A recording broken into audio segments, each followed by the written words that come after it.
Okay, this is the third time of I don't know how many times I've recorded this audio. Sup, it's Coco, and I was a boarding school student, which is obvious through the title, and the fact that I made 2 other videos where I mentioned that I was one.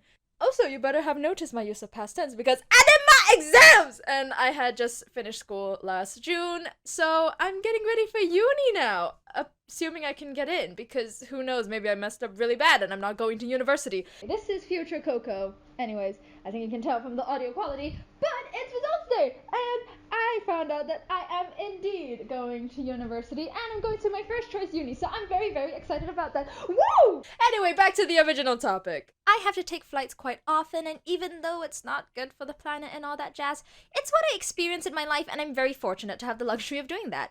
If you've seen my other videos, you know that I live in England, but what you probably don't know is that I also live in Hong Kong. And based on common sense, you'd figure that going from Hong Kong to England and vice versa takes a long time.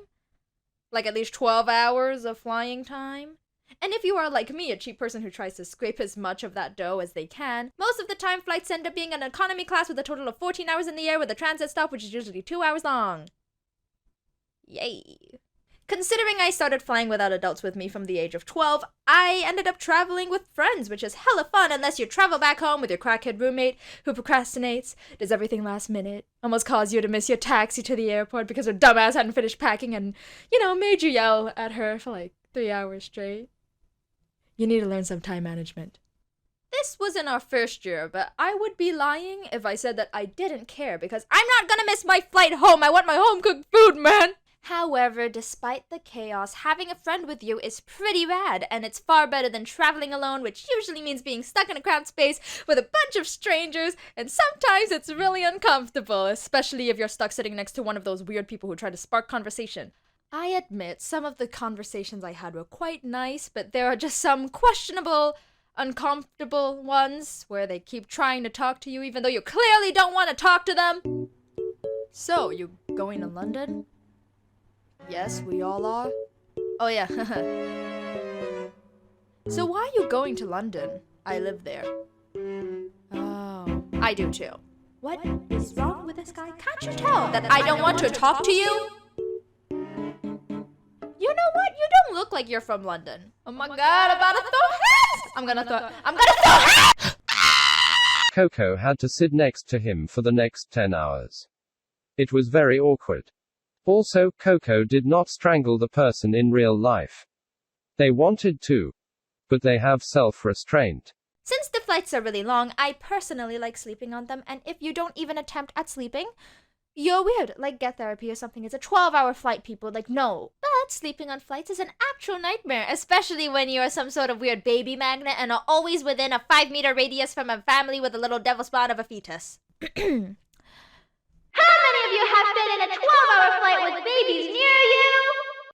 Alright, anyway, I have that, preference to sleep on the flights, but sometimes that option is out of my control when a baby chooses to scream out of their miniature lungs. Oh my gosh, I'm such a hypocrite. I'm literally screaming my ass off. And yes, I get that them screaming is not their fault, like they're hungry or whatever, but it happens way too much, and every time it happens, all I can think of is just, no! Brain! Put it down! No! However, there was this one time where I was this close. Let me set the scene. Hold on, I'm gonna do some of that, like ASMR meditation thing or whatever it's called. Like, let me just pull up the music. Okay. Close your eyes. Relax your muscles. Register that feeling of serenity. And then imagine being suspended 7 miles in the air. Imagine sitting in a chonky, fat chair. You can't hear shit because of all of the white noise from the plane. You are tired. You had to finish packing your entire room 3 hours before your 15-minute drive to the airport, then go through 2 more hours of security and immigration. Feel the energy draining out of your already fatigued body as you try to snuggle into this awful, uncomfortable space. All you want to do is close your eyes, wrap yourself into your disgusting, itchy blanket, and Okay, we can ignore this one. Never mind, relaxation is for the weak anyway! I've mentioned this in other videos, but I'm pretty small, which makes economy not that bad because I have more leg room. I can actually maneuver around to sleep, which is great. Sucks to be you, this is what you get for obstructing people's views all the time. However, as a small human who looks like a frickin' 12-year-old, it is seriously not helpful when I'm going through immigration. First, I always get asked by the airport staff if I need help getting around since I look like a child wandering through these big-ass airports all by myself. Oh, thank you. But I've been in this airport 17 times already by myself. Which I don't say because I'm not rude like that, I'm actually a nice person. Haha, what a fat lie! In all honesty, I haven't done that. Please don't fight me. Oh, I know where I'm going. Thank you for the concern. But you know what's the best part? The kicker? The most annoying thing of all? The EGates. When I say that, I don't mean that the EGates are annoying. Rather that the age limit on that thing obstructs my ability to go straight through immigration, and that is annoying. If there is a fast option and a slow option, obviously I'm choosing the fast option. Who am I kidding? If you don't know about the EGates, which I guess some of you may not know, there are countries which have these machines, and you can just scan your passports or your IDs or whatever, and you are now through the borders. I'm not illegal! And these can only be used by people above the ages of 18 or for children above the ages of 12 with a parent or guardian. And yes, I may be complaining, but it's a necessary thing that these limits are there. So no, I am not asking to lower the ages or whatever. That's dumb. The problem is, I don't pass as an 18-year-old and I'm Asian, so I can't just walk concerningly close to a white family pretending I'm their kid. Daddy, did you adopt a sweaty sis? Asian teen to be my big sibling? Huh?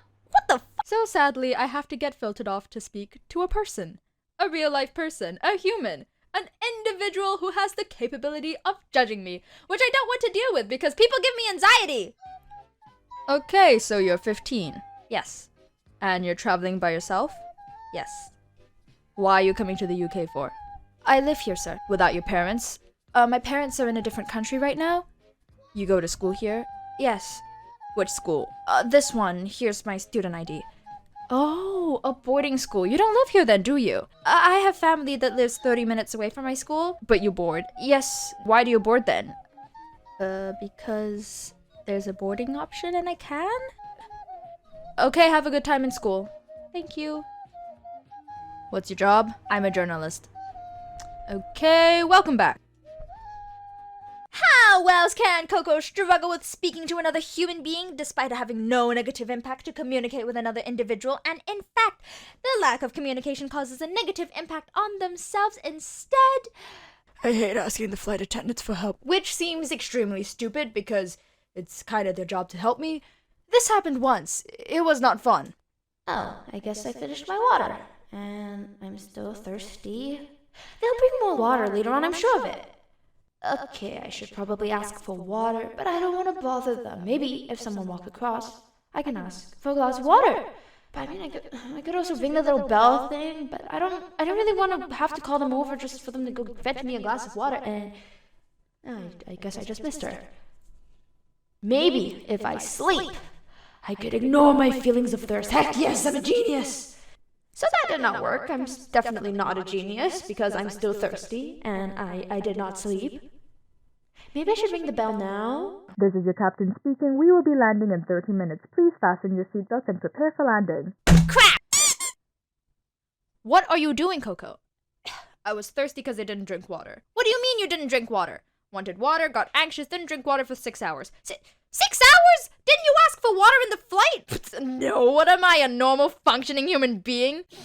I know this video is kind of anti for the fact that I'm literally privileged, which I do admit. And you know the whole snippet about the EGates? So even though I'm going to university, I'm still 17, so I still can't use the EGates, which is fun. Also, I made a Ko-fi, so if you want to support me through tips, the link is in the description. I hope you have a wonderful day or evening. Bye!